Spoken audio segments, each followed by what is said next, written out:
What's up, YouTube? Thanks for tuning in.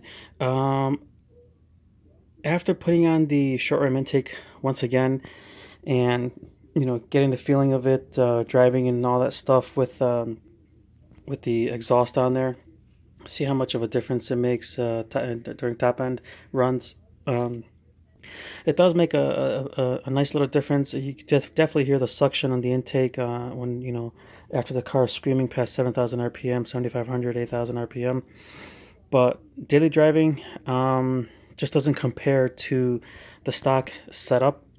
So I'm playing with an idea, and let me know what you guys think. All right, let me know what you guys think. But I'm trying to find this universal best of both worlds setup uh, using the stock airbox. So what I thought, I don't know if anyone has tried this, but what I thought, I'm like, hey, you know what?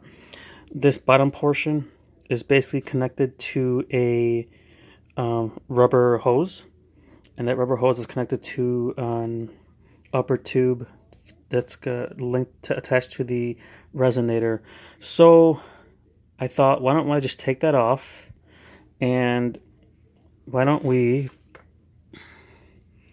see, this is the part that goes, of course, to the throttle body, and this part goes to a rubber hose downstream to the resonator, right? So that resonator is really the restrictor of this setup. Otherwise, the stock intake is good, but it does have its drawbacks when you're, driving on top end with all those RPMs running at full force. So I figured, why don't we try doing one of these, putting a filter on there. So we'll be running a dual filtration system.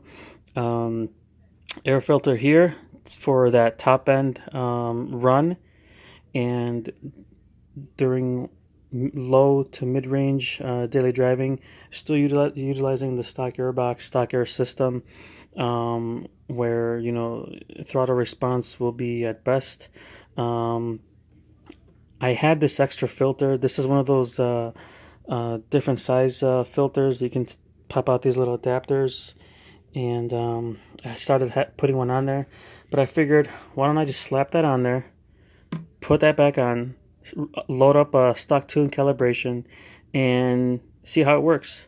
I also have an intake shield or dust shield or heat shield from the AF Dynamics intake. This just came with it, so I figured, why don't I just run the intake like so, the filter like so, and let's see if I can get that on there. Hold on. So I figured, what if I just run that in there? Well, basically, it'll be like that. It'll just run like that. So the dust shield or heat shield will absorb some of the heat from the engine compartment and the transmission. And basically, we have the stock chamber for daily driving for good throttle response, and anything on top end would, of course, be sucked through with this open filter here. I thought it was actually a really good idea. I tried to think of ways I can take advantage of basically intakes, short ram and colder.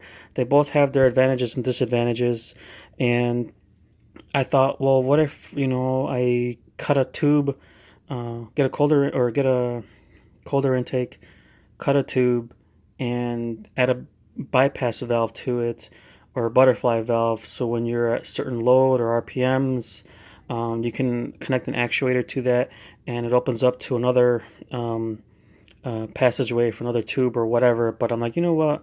That might be a little bit too much, but why don't we try this out? Why don't we try this out? Let's see how it works. Let's bolt it back up, load up the stock tune calibration, and test it out. I mean, I think that'll be kind of cool. A lot of people figured, hey, let me cut up my stock resonator and all that, but that does serve a purpose, and I don't really want to mess around with the, start cutting up pieces and all that. You can get a brand new resonator for like $40 on any Honda wholesale parts website, but I figured, I'm like, hey, you know what the hell, just try this out. Put this put this filter on it, it'll fit, and let's just see how it works. What do you guys think? Let me know. Give me your thoughts. Let me know what you guys think, what's going to happen, how is it going to respond, or whatever. It's going to have the K&N filter in there, plus an additional filter out there with a dust shield or heat shield.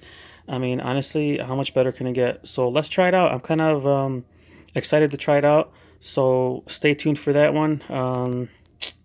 Otherwise, yeah, let's keep experimenting. Like I said, I wasn't sure what I wanted to try out this summer for intakes and all that, but right now I'm at a dead stop with a cold air intake, an engine replica or an engine intake, cold air intake, because of throttle body spacer.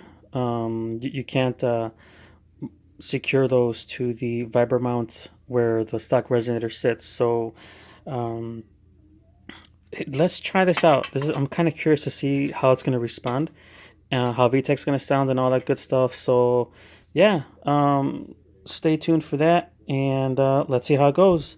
Thanks. Later. Yes, of course.